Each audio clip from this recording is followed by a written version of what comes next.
105 FM, Your Lifestyle. Rekan Ro masih bersama dengan Una dan juga narasumber kita di siang hari ini ada Kak Andida Karma ya. Oke Kak, boleh dilanjut kembali tentang pembahasan kita di siang hari ini. Nah, jazakillah khair Dek. Ini saking semangat ya, langsung Una berhenti langsung juga. Iya. Ya, jadi kalau kita melihat ya, wajar kita harus bersemangat membahas ini gitu ya. Wajar pula kita harus menyelesaikan permasalahan ini. Jadi bukan hanya sekadar dibahas, bukan hanya sekadar ketika dengar ada fakta ini mengerikan ya, kasihan ya, habis itu udah kelap nggak dengar lagi gitu kan. Allah tidak menyuruh kita prihatin hanya sebatas itu, tapi apa yang Allah katakan, ketika melihat kemungkaran maka ubahlah dengan tangan, biadihi ya, dengan tangan dirubah. Kalau tidak bisa dengan lisan, tidak bisa dengan lisan maka tolak dengan hati, dan itulah selemah-lemah iman. Jadi Allah tuh nggak nyuruh langsung pokoknya tuh hati kamu tuh kamu tidak terimalah dengan fakta itu, bukan hanya sebatas itu. Tetapi yang Allah katakan adalah bagaimana ubah dulu dengan tangan. Nah, kalau para ulama menafsirkannya gimana? Ada nggak kekuasaan yang bisa menyelesaikan itu? Persoalan rumah tangga kita nggak bisa definisikan ya itu kan tidak harus dikelola oleh negara lah Kak, tidak harus diselesaikan oleh negara lah Kak. Kalau kita mau merujuk di masa Rasulullah SAW, dulu pernah ada seorang lelaki gitu ya, yang dia digugat oleh istrinya. Jadi istrinya ini bilang mau cerai lah dari suaminya. Maka ketika dia menghampiri Rasulullah, kemudian Rasulullah memanggil suaminya, ya kan? Lalu dilihat sama Rasul. Kemudian apa yang dilakukan oleh Rasulullah kepada si laki-laki itu? Rasulullah menyuruh dia untuk berbersih-bersih. Jadi dicukur ininya gitu ya, jenggotnya mungkin dirapikan gitu ya, bersihlah dianya. Akhirnya setelah melihat si suaminya tadi nampak lebih bersih dari biasanya, apa yang dilakukan oleh si istri? Ya Rasulullah, saya batalin lah gugat cerainya. Masya Allah kan, jadi itu bukan perkara yang dilepaskan loh dari negara. Atau misalnya di masa Umar bin Khattab, ada perempuan gitu yang bersenandung bagaimana dia kesepian gitu. Dalam artian memang karena ditugaskan suaminya untuk pergi ke medan perang untuk berjihad gitu kan ya. Kemudian ditanya oleh sewaktu itu Umar mengelilingi Madinah gitu ya. Kemudian terdengarlah syair dari si perempuan tadi. Kemudian ditanya oleh Umar kepada istrinya, berapa lama sih si istri itu tahan ditinggal oleh suaminya? Oh, sekitaran 4 bulan kata istri Umar bin Khattab. Maka apa yang dilakukan oleh Umar? Setelah itu keluarlah kebijakan dari Umar bin Khattab bahwa pasukan perang harus dipergantikan maksimal per 4 bulan. Karena kenapa? Ada hak yang harus dipenuhi. Kemudian bagaimana ada seorang anak gitu ya, yang dia juga bukan dikriminalisasi ya, dilaporkan oleh ayahnya gitu loh. Dilaporkan oleh ayahnya kepada Khalifah Umar pada masa itu. Kenapa dilaporkan? Si ayah mengatakan bahwa si anak durhaka. Bayangin aja deh, perkara anak dianggap durhaka saja itu dilaporin loh ke Khalifah. Jadi negara itu memang hadir loh menyelesaikan. Kalau sekarang anak itu banyak yang menggugat ibunya gara-gara masalah waris gitu kan ya, atau suami ke istri, anak ke orang tua ke anak gitu loh. Nggak ada penyelesaian, dilepaskan begitu saja. Nah, kalau di masa Umar tadi, maka apa yang dilakukan oleh Umar bin Khattab? Kenapa kamu durhaka sama ayahmu? Kan kita dinasehatin kan ya. Enggak kok, saya cuma mau menasehati ayah saya karena ayah saya itu minum minuman keras katanya. Ya kan? Dan kemudian apa yang dilakukan oleh Umar? Ya akhirnya Umar juga menghukum si ayahnya.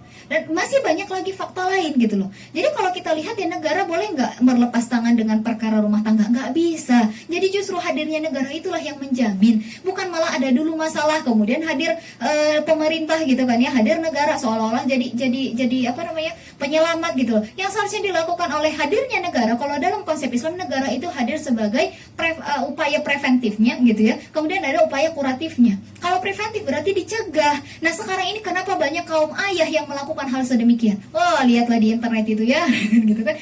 Apa tuh yang berseliweran? Apalagi dengan kondisi saat ini. Nah, di kasus-kasus yang tadi pun kan sebenarnya banyak yang mengatakan mereka itu terfikir untuk melakukan hal tersebut karena sudah nonton A, nonton B, nonton C. Nah, si ibu juga punya hal yang sama. Nah, kaum ibu saat ini punya persoalan rumah tangga, mereka mau ngadu kemana? Kan kalau harus sudah melapor ke pengadilan dulu baru diberikan nasihat. Nah itu pun hanya sebatas nasihat, tapi pengpreventifannya gitu ya, pencegahannya untuk itu tidak ada. Kenapa kaum ibu jadi stresnya itu berlipat ganda? Oh ternyata mereka harus dibebani dengan beban keuangan, dibebani lagi perkara rumah tangga itu bagaimana sikap suami dan yang lainnya. Ternyata nggak diselesaikan oleh negara, akhirnya kan bertubi-tubi gitu loh ya. Dan suami juga demikian gitu loh. Nah maka ini harus hadir negara. Nah, Islam pun tidak hanya sekadar ujuk-ujuk bilang, oh pokoknya kamu perhatikan semua rakyat kamu, tapi Islam juga memberikan aturannya. Bagaimana negara hadir di tengah-tengah masyarakat, di tengah-tengah keluarga, dan itu perannya dirasakan. Dan kemudian kalau kita lihat ya, dari kondisi itu tidak mungkin terselesaikan oleh sekulerisme yang memisahkan agama dari kehidupan. Jadi selagi sistem pemerintahannya tidak mengadopsi Islam secara kafah, ini permasalahan tidak akan selesai. Toh kita bisa lihat di barat gitu ya, di barat pun nggak selesai persoalan ini, justru malah makin hari makin menggila gitu loh ya, makin hari makin menggila. Mungkin ya kalau ke kita nggak nyampe informasinya, tapi makin hari itu makin menyeramkan gitu ya kan. Nah ini juga tata kelola itu akhirnya masuk ke negeri-negeri muslim, akhirnya menyebabkan kerusakan di negeri-negeri muslim. Maka agar bisa bertukar kondisi ini menjadi kondisi yang baik, maka harus ada interaksi dalam masyarakat yang bercorak islami. Jadi masyarakat ini harus menjadi masyarakat islami. Oh berarti itu harus disuruh dong Kak semuanya masuk Islam? Tidak. Tidak, tapi yang dikatakan dengan masyarakat Islam di dalam kitab Syekh Taqiyuddin An-Nabhani, kitab Nizamul Islam, yang dikatakan dengan masyarakat Islam itu bukan karena semuanya beragama Islam, tetapi pemikirannya pemikiran Islam, perasaannya perasaan Islam, dan mereka diatur dengan aturan Islam. Jadi apa yang Allah haramkan diharamkan oleh masyarakat, apa yang Allah halalkan dihalalkan oleh masyarakat. Zina itu haram loh, dan itu diharamkan oleh masyarakat seharusnya. Riba itu haram, seharusnya diharamkan juga oleh masyarakat. Nah itu yang dikatakan dengan masyarakat Islam. Ya, kenapa kita sekarang dikatakan masyarakat sekuler? Apakah karena kita melepaskan agama kita? Kita masih punya agama, tulisan di KTP itu masih Islam, tapi aturan kita sehari-hari bukan aturan Islam. Karena inilah yang menjadi konsep berpikir masyarakat dimanapun, maka kita disebut dengan masyarakat sekuler. Ya kan? Nah, maka bagaimana agar muncul ketakwaan itu? Harus ada interaksi di tengah-tengah masyarakat, harus ada keimanan dan ketakwaan dalam setiap individu masyarakat. Nah, sehingga umat senantiasa menjadikan agama sebagai pengatur seluruh hidupnya, gitu, seluruh urusan dirinya. Dan pada titik itu umat akan berbondong-bondong mempelajari agama demi keselamatan di dunia dan di akhirat. Dan selain antara masyarakat dan individu yang harus paham Islam, yang harus belajar Islam agar bisa menjadi orang yang bertakwa, negara pun harus menerapkan Islam secara kafah dalam setiap kebijakannya gitu. Apakah kebijakan tadi ketika ada yang melakukan penodaan terhadap putrinya, apakah hukumannya cukup dengan penjara saja? Nah kalau di dalam Islam kan jelas upaya hukumnya itu preventif dan kuratif gitu loh. Kuratifnya itu dari mana? Kalau dia sudah dihukum dengan hukum Allah, maka dosanya yang dia lakukan untuk kategori itu di yaumil akhir tidak akan dihukum lagi untuk dosa itu ya. Nah kemudian bagaimana preventifnya? Bayangkan kalau misalnya ada orang tua yang melakukan hal sedemikian, kemudian diidentifikasi, itu kan berarti dia sudah menikah. Maka hukum yang layak untuk si ayah tiri tadi adalah dengan rajam. Mati kan ya, dan itu disaksikan oleh masyarakat umum. Mau lagi orang melakukan hal yang sama? Bisa dipastikan 99% gak akan berani. Kemudian di sisi lain apa? Negara hadir memantau apa yang disaksikan oleh masyarakat, maklumat apa yang dimasukkan ke kepala masyarakat, tontonannya, sosial medianya gitu kan ya. Bukan malah yang mengumbar nafsu gitu loh. Pada akhirnya ketika itu yang dipertontonkan ke tengah-tengah masyarakat, maka apapun akan dia lakukan. Wajar pada akhirnya kalau dikatakan ya dia sama orang gila pun akhirnya bernafsu gitu loh ya. Kenapa? Karena sudah rusak cara berpikirnya. Maklumat yang dimasukkan itu kayak mana cara memuaskan nafsunya saja. Nah ini harus dipastikan oleh negara, ya kan? Selain tadi upaya kuratifnya, ada preventifnya, pencegahannya gitu loh. Sehingga maklumat yang hadir di tengah-tengah masyarakat itu adalah maklumat yang benar. Kemudian harus adanya amar ma'ruf nahi mungkar, dan itu dilakukan oleh masyarakat kepada negara, negara kepada masyarakat. Itu kan senantiasa dilakukan dakwah gitu ya. Dakwah itu menjadi kebiasaan di tengah-tengah masyarakat. Dan kalau kita lihat ya deh, ini closingnya mungkin ini kita sekarang di bulan Ramadan. Kita berharapnya Ramadan itu kata Allah di dalam Al-Quran agar kita bertakwa, la'allakum tattaqun, agar kita bertakwa, tujuannya ke sana. Maka bisakah kita meyakinkan diri kita bahwa dengan kondisi sekuler sekarang kita akan bisa mendapatkan ketakwaan itu? Mungkin kita memang sholat malam di bulan Ramadan ini, mulai dari hari pertama sampai hari keempat ya, tahajudnya tidak tinggal, tarawihnya tidak tinggal, sholat taubatnya tidak tinggal, sholat hajatnya tidak tinggal, sholat tasbihnya tidak tinggal, rawatibnya tidak tinggal, puasanya mantap gitu kan ya, nggak gibah. Kalau yang selama ini gibah per 2 jam gitu kan. Nah kemudian apalagi sedekahnya mantap. Tapi pernahkah kita terfikir bahwa kemaksiatan itu masih sangat banyak di sekitaran kita? Bukankah Allah katakan, jikalau suatu negeri telah meridhoi riba dan zina, maka tunggulah ketetapanku. Maka kemudian ketika Allah katakan lagi, kalau kalian melihat kemungkaran, ubah dengan tangan, tidak bisa ubah dengan lisan. Kalau tangan kan berarti negara yang harus turun tangan ya. Kalau lisan ya kita hanya sebatas ini bisanya gitu loh. Kayak Raw FM kan bisa menghadirkan channel untuk dakwah gitu ya deh. Ya Masya Allah gitu ya. Kalau diikuti oleh masyarakat yang lain juga sangat luar biasa. Karena ini yang perlu dihadirkan di tengah-tengah masyarakat, bukan cuma sekadar lagi musim TikTokan, lagi musim ini. Enggak itu yang dibutuhkan sama masyarakat. Apalagi kadang kita begini. Udahlah kehidupan sempit, tontonan ngawur, kemaksiatan di mana-mana gitu kan ya. Datang bencana belum nyadar juga gitu loh. Dan kalau kita mau jujur ya, masih baik loh Allah itu sama kita. Allah masih kasih ritme untuk ngasih ujian marahnya sama kita itu loh ya. Riba di mana-mana, zina di mana-mana. Bagaikan kalau kita lah mungkin dedek kita dikecewakan sama teman, dia langsung bukan seumur-umur saya nggak bakal mau temenan lagi sama kamu. Mulai dari detik ini sampai akhir hayat katanya kan. Allah tuh gimana? Kemaksiatan tuh di mana-mana Allah manusia lakukan gitu kan ya. Di sekitaran kita banyak yang minum khamar atau kita lah keluar dari sini banyak yang nggak puasa segala macamnya gitu. Kalau Allah mau sebentar kan Allah balikkan. Sebentar Allah berikan azab, tapi enggak, Allah masih tahan. Masih ada hambaku yang mau bertaubat, masih ada hambaku yang mau menginginkan kebaikan, masih ada hambaku yang melakukan dakwah. Maka aku tahan itu semua kan karena kasih sayang Allah. Tapi mau sampai berapa lama kita bertahan dengan kondisi ini gitu ya? Mau sampai berapa lama kita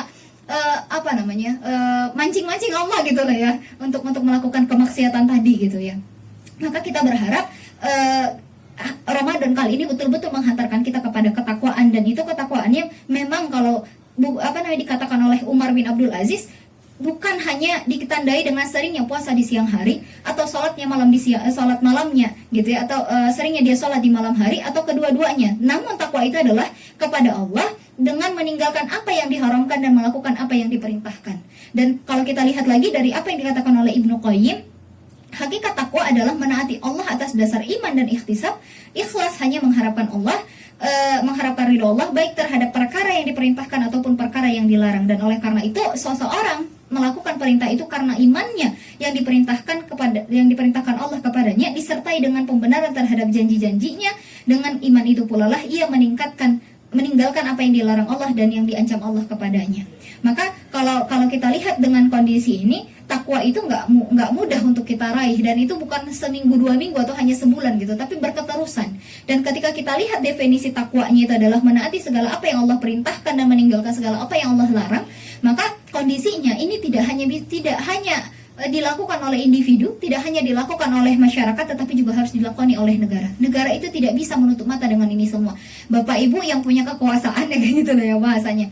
Ketika ada kemaksiatan tadi di tengah-tengah masyarakat kita, maka setiap yang punya kekuasaan pasti akan Allah mintai pertanggungjawaban.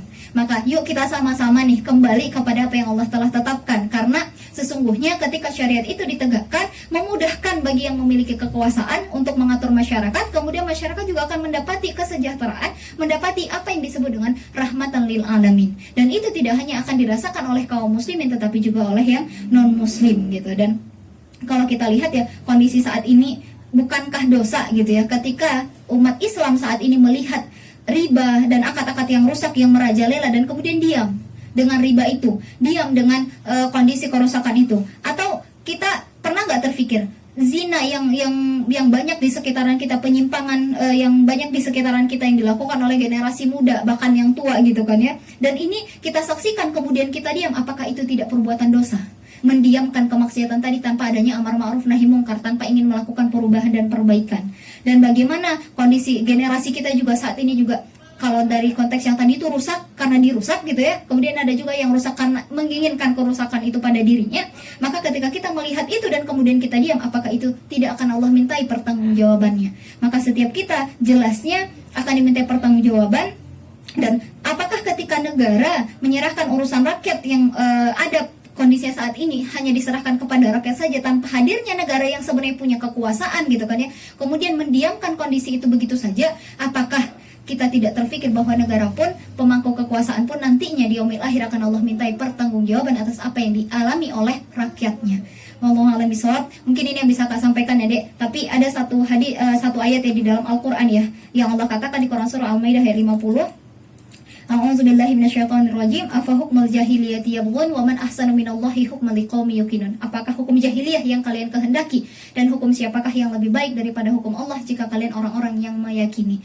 Jadi Allah hanya berkata kepada orang yang yakin. Kalau kita tidak yakin ya Allah sudah tempatkan kita pastinya tidak di dalam surga ya, tapi kita kan berharapnya di dunia kita selamat, di akhirat juga kita selamat gitu kan ya. Dan Allah sudah berikan role modelnya yang sangat luar biasa, itu adalah dengan Rasulullah SAW dan juga dengan seperangkat aturannya. Sekarang ini kondisinya rusak, kita tidak boleh berputus asa. Sudah ada solusinya dari Islam. Yuk bareng-bareng nih kita selesaikan gitu kan. Kalau hanya 1-2 orang atau Raw FM dengan masyarakat Padang Simpon juga mungkin akan kesulitan. Tapi bagaimana yang punya pemangku kekuasaan dan yang lainnya juga faham Islam, masyarakat faham Islam, dan kita sama-sama rindukan syariat Islam itu ditegakkan kembali di kehidupan kita. Sekian Dek. Assalamualaikum warahmatullahi wabarakatuh. Ya, Waalaikumsalam warahmatullahi wabarakatuh. Nah, rekan Rau, itu dia untuk obsesi kita. Nah, untuk Anda yang pengen bertanya boleh tentu saja melalui via chat WhatsApp di nomor 082299996105. Nah, rekan Rau, di situ Anda bisa bertanya tentang materi kita tentu saja di siang hari ini ya. Jangan kemana-mana, tetap di 105 FM Your Lifestyle. 105 FM Your Lifestyle. Rekan Rau, masih bersama Una dan juga narasumber kita di siang hari ini ya. Oke Kak, ini sudah ada masuk 3 pertanyaan ya. Langsung aja ini udah bacain pertanyaannya. Yang pertama ada dari Oke, ini katanya setuju dengan sistem yang ada saat ini, membuat kaum ibu dibuat stres dari semua penjuru. Gimana tidak yang seharusnya memiliki anak adalah suatu kebahagiaan, rezeki, namun sekarang tidak dengan anak-anak yang sekarang jauh dari Islam, bahkan bukan karena tidak diajari oleh orang tua, tetapi karena lingkungan dan negara yang tak bertanggung jawab. Jadi ini ditanyakan adalah bagaimana kita menyadarkan ibu-ibu yang lain kalau kita ini harus mengaji biar ada perubahan maksudnya Kak. Baru terus katanya gini, yang jelas ngajinya itu Islam yang apa Kak, bukan yang lain-lain gitu. Kemudian yang berikutnya ada dari Ummu Takia di Tarutung yang mau bertanya, jika anak apa ya namanya kalau ini, jika anak jika anak digauli oleh ayahnya gitu kan Kak, bagaimana Islam memberi hukumannya Ustazah? Lalu jika anaknya lahir dari hasil tersebut, bagaimana nasab anaknya tersebut? Pertanyaan yang terakhir, apa yang harus dilakukan orang tua agar anak-anak tidak selalu pegang HP sedangkan orang tua pegang HP karena urusan kerja? Masya Allah, ini yang terakhir ini minta ini ya, Pengalaman pasti. Oke Kak, boleh dijawab dulu Kak. Ya, Kak, kayaknya mulai dari yang pertanyaan kedua tadi lah, yang dari Ummu Takia itu ya. Nah, bagaimana hukum bagi si ayah ketika dia menodai putrinya? Kak, yang kakak tahu begini, kalau di dalam Islam itu kan ada hukum ya, kalau yang berzina, kalau dia yang sudah menikah maka hukumnya adalah rajam. Dirajam itu jangan dibayangkan hanya sekedar dilempari batu saja, tapi dia memang kondisinya itu ditenggelamkan, dibenamkan hingga lehernya saja yang kelihatan, ditenggelamkan di tanah, kemudian hanya sekedar lehernya saja yang kelihatan, kemudian nanti ditimpuk pakai batu sekeras-kerasnya. Memang kalau dalam Islam kan nggak boleh berlama-lama agar tidak menyakiti dia kan, tapi ditimpuk pakai batu sampai dia meninggal. Itu kalau dia sudah menikah gitu kan. Dan kemudian itu tidak dilakukan di ruangan yang tertutup hanya si eksekutor dengan yang dieksekusi, tapi diperhatikan, disaksikan oleh masyarakat, sehingga ini menimbulkan maklumat yang memang bagaimana seharusnya diselesaikan. Nah, kemudian bagaimana dengan nasab si anak? Ini perlu solusinya kalau memang itu kejadian gitu ya. Tapi itu yakinlah itu hanya terjadi dalam sistem sekuler. Di masa Islam selama 1300 tahun lamanya itu tidak pernah terjadi. Karena kenapa? Ketakwaan individu dibangun, kontrol masyarakat dibangun, kemudian bagaimana menutup aurat dijaga, bagaimana hubungan orang tua dengan anak juga dijaga, peran negara juga hadir, kemudian pendidikan di masyarakat juga jelas gitu kan ya, untuk ketakwaan. Maka ini yang menyebabkan adanya kontrol sosial. Nah, kalau sekarang kan kontrol sosialnya nggak ada. Mau tetangganya makan nggak makan aja dia nggak peduli, apalagi lah kalau tetangganya mau menzolimi anak sendiri, ya kan nggak peduli gitu kan ya, bukan urusan saya katanya. Nah, kalau di dalam Islam itu ada preventifnya tadi. Kemudian di sisi lain, ketika si anak tadi gitu ya, dan orang tuanya sudah dijaga, kemudian ketika sudah masa balik, maka difahamkan mengapa menikah, untuk apa menikah, bagaimana dahsyat pahala menikah dan yang lainnya, sehingga dorongannya menikah bukan hanya hasrat gitu loh, tapi memang ketakwaan. Nah, kemudian ketika mereka punya anak, maka pada akhirnya bagaimana anak itu juga akan menjadi pewarisnya yang akan mewarisi pahala bagi dia gitu loh. Dia pewarisnya, tapi akan menjadi mewariskan pahala bagi dia meskipun si orang tua sudah wafat, tapi pahalanya terus ngalir ke seorang tua karena kesolehan dan kesalehan si anak tadi. Jadi ini yang akan tersuasanakan di dalam Islam. Maka ketika kondisi seperti sekarang gitu ya, kita nggak bisa menggambarkan kondisi ini ada di masa Islam, sangat kecil sekali kemungkinannya ada. Itu yang bisa pastikan. Tapi kalau misalnya kejadian kayak sekarang, bagaimana Islam menyelesaikannya? Ya, hukum rajamnya itu akan berlaku. Dan itulah hukum yang paling adil loh deh. Kenapa? Kalau misalnya ya ada orang tua si ibu tadi, apa yang dia inginkan dari si ayah tiri tadi kalau tidak dibayar dengan nyawa? Pasti kan itu kan gitu loh ya. Dan itu memang hukum yang sangat adil. Allah yang paling tahu mana yang paling adil bagi hambanya. Kemudian yang kedua, bagaimana dengan kondisi si korban?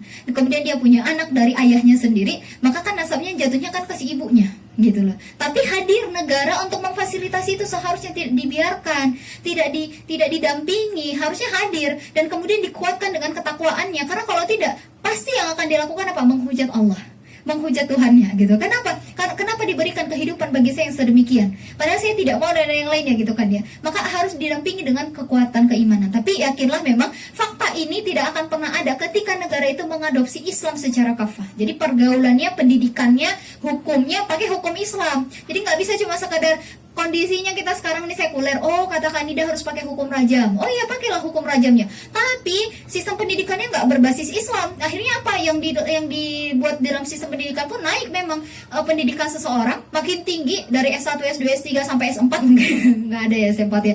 Nah, tapi makin tinggi pun pendidikannya tetap bukan untuk ketakwaan. Akhirnya apa? Menghasilkan orang-orang yang menghasilkan kerusakan juga, rusak dan merusak gitu kan. Lalu kemudian di sisi lain, kondisinya ketika tidak diterapkan syariat Islam, hanya pakai hukum rajamnya saja, bagaimana sistem perdagangan kita, bagaimana sistem penyiaran kita? Oh, nggak pakai hukum Islam, ambruk gitu loh ya. Yang justru terlihat itu apa? Allah, pakai hukum Islam ini makin mengerikan.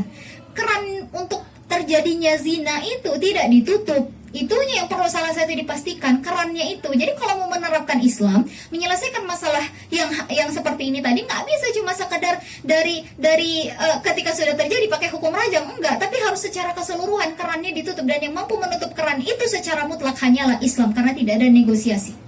Negosiasi itu dalam artian apa? Kenapa nih sekarang tontonan itu yang tidak ada pun pentingnya sama perempuan, harus yang berbau-bau perempuan lah gitu kan ya. Kalau tidak ada yang nuansa-nuansa percintaannya, film itu nggak menarik. Padahal filmnya nggak tujuannya ke sana. Coba kalau kita lihat ke sana, berarti kan ada negosiasi di situ, ada kepentingan di situ. Gimana lah film ini? Pokoknya menghasilkan uang. Kalaupun dia merusak karena nampain aurat, ada pergaulan bebas di dalamnya, nggak diperhatikan lagi. Yang penting uangnya. Nah, kalau Islam nggak ada tawar-menawar untuk hal itu, haram, halal, halal gitu.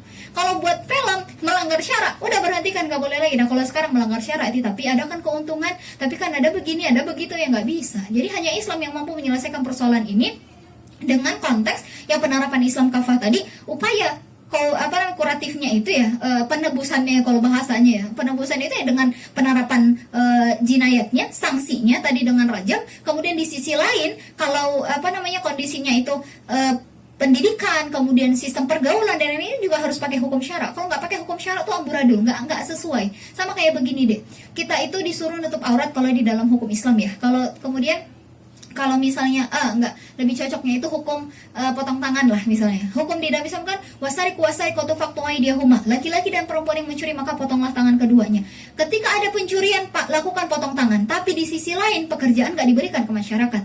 Harga-harga mahal di tengah-tengah masyarakat gitu kan ya. Kemudian lifestyle-nya juga rusak. Yang kaya senantiasa ngeposting ini segala macam gitu kan ya. Kemudian masyarakat itu diukur kebahagiaannya juga dari materi, tidak difahamkan dengan ketakwaan. Akhirnya apa yang terjadi? Yang terjadi justru malah masyarakat akan menganggap bahwa kondisinya ya hukum Islam ini terlalu kejam, nggak menyelesaikan. Kalaupun pakai hukum potong tangan, ini justru malah menimbulkan persoalan lain, ya kan, menimbulkan persoalan baru, bukan malah menyelesaikan persoalan yang ada. Maka harus secara komprehensif gitu loh, nggak ada hukum yang ditinggalkan gitu ya. Nah, kemudian bagaimana nih kalau yang pertanyaan ketiga sebenarnya kurang lebih agak mirip dengan pertanyaan pertama kan?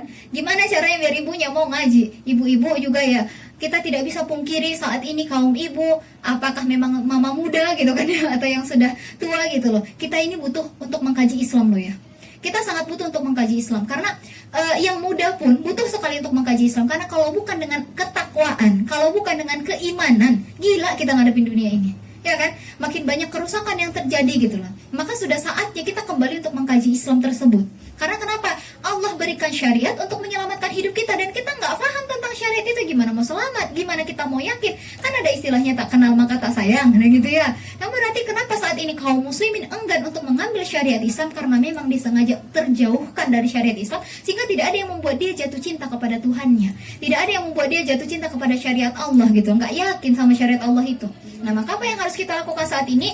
Bagi kita yang sudah paham, maka kewajiban bagi kita adalah mengajak yang lain. Karena ketakwaan itu nggak cuma sekadar individu satu orang, tetapi bagaimana tersuasanakan di tengah-tengah masyarakat, ya kan? Dan itu memang kita lakukan gencar karena dari kita mungkin dia memang tidak mendengar Islam, tapi mungkin dari yang lain. Tapi kan kita tidak tahu, dari semua orang yang kita sampaikan ada nanti yang akan mau mengkaji Islam.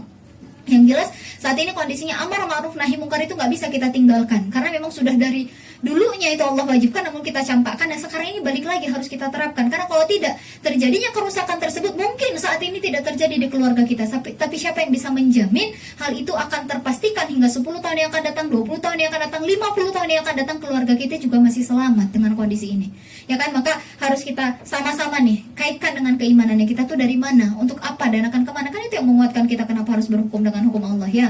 Nah, kemudian kalau tidak dengan Islam, yakinlah persoalan kehidupan kita sekarang makin hari akan makin hancur, makin banyak kerusakan. Kita butuh Islam. Yang membutuhkannya itu mungkin ya non muslim saat ini tidak percaya dengan syariat Islam, tapi bagaimana kita meyakinkan bahwa syariat Islam itu memang layak untuk ditegakkan di tengah-tengah kehidupan kita. Dan dulu di masa Rasulullah Sallallahu Alaihi Wasallam, kemudian diikuti dengan masa kekhilafahan Islam, ya, selama 1300 tahun lamanya, tercatat dalam sejarah hanya 600 tindakan kriminal yang ada. Berarti per 6 tahun ya, per 6 tahun baru terjadi satu tindakan kriminal. Masya Allah itu, ya kan? Lalu kemudian bagaimana dengan orang tua yang suka main handphone tapi melarang anaknya untuk jangan main handphone karena banyak pengaruh buruknya. Pertama, dalam pendidikan keluarga gitu ya, keteladanan orang tua itu kan perlu, ya kan? Keteladanan orang tua itu perlu, dan memang sebenarnya ya Dek ya, bisa teknologi itu tidak merusak asal negara ikut campur, asal negara turun tangan.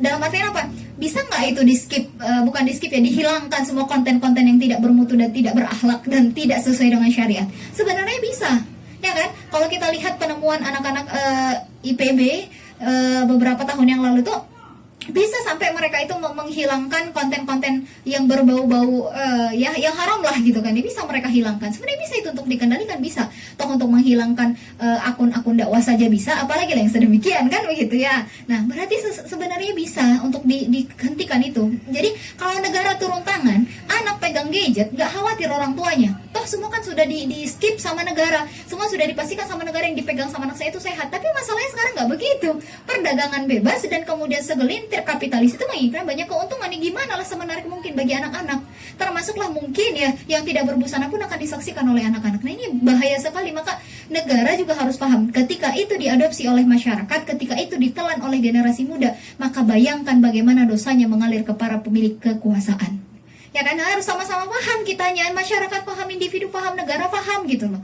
Dan balik lagi tadi ke konteks orang tua, ya kalau memang hal itu sudah difahamkan kepada anak dan mungkin anaknya belum paham betul kenapa orang tua melakukan hal sedemikian, pegang gadget untuk untuk kerja, ya berarti coba cari usul lain, mungkin diminimalisir dan kemudian dicari waktu-waktu yang tepat gitu kan ya, dan kemudian bagaimana mensuasanakannya dengan anaknya, atau mungkin ya memang kondisinya di filter apa yang ada di gadget si anak gitu loh. Tapi ini ketika kondisinya seperti sekarang sangat sulit sekali, anak SD aja udah gila-gila TikTok, udah gila-gila yang lainnya gitu kan. Nah, ini sangat sulit sekali sebenarnya. Harus ada negara sih, dia balik-balik ke situ. Harus ada negara yang memastikan untuk konten-konten yang ada di sosial media. Tapi untuk upaya seminimalnya mungkin ya orang tua tadi memahamkanlah kepada si anak, kemudian si orang tua juga memberikan teladan yang baik gitu ya. Jangan pula habis kerja, habis itu nanti dia tonton yang lain atau apa gitu kan, sama aja gitu loh. Tapi yang paling penting juga menghadirkan peran keluarga sehingga anak tidak merasa bahwa dunianya adalah dengan gadgetnya. Dia diperhatikan oleh gadgetnya, tetapi keluarga itu harus hadir. Ayah ibu itu harus memainkan peran semaksimal mungkin, meskipun di dalam kondisi sekuler itu sangat sulit sekali. Tapi walau gimana pun juga ya harus diupayakan, dan kemudian biasakan anak ikut dengan kajian-kajian Islam. Kenapa? Karena dengan begitu anak punya komunitas yang sehat, ya kan? Kalau dia tidak dibawakan dengan komunitas yang sehat, maka pada akhirnya dia juga akan mengikuti gimana sih style teman-temannya, gimana sih style lingkungannya gitu kan. Pada akhirnya akan terkontaminasi juga. Jadi nggak bisa kalau kita tidak suasanakan luar dalam. Kayak tadi pertanyaan pertama, di rumah mungkin dididik, tapi bagaimana dengan lingkungan? Nah inilah peran negara yang memang kita pun sama-sama seharusnya meminta kepada para pemilik kekuasaan tuh, yuk kita terapin Islam dong gitu kan ya. Karena ini akan membawa keberkahan, membawa kesejahteraan, membawa kepada rahmat bagi seluruh alam, dan itu kita nantikan. Kita ingin selamatnya dunia akhirat, dan itu bareng-bareng. Bukan hanya sekedar kita di tataran masyarakat, tapi kita juga pengen yang punya kekuasaan itu juga selamatnya dunia akhirat gitu loh deh ya. Mungkin ini yang bisa Kak sampaikan. Ya, terima kasih banyak Kak. Dan ya rekan Rai, itu dia tadi untuk sesi kita di hari ini. Terima kasih banyak sudah bergabung ya bareng kita. Dan Una juga pamit undur diri dari ruang dengan rekan Rau. Terima kasih banyak sudah bergabung bareng Una dari tadi pagi sampai dengan sekarang ini. Dan mudah-mudahan puasa kita semuanya tetap lancar sampai nanti berbuka puasa, tidak ada yang membatalkan ya dengan secara sengaja. Oke deh, jangan kemana-mana ya karena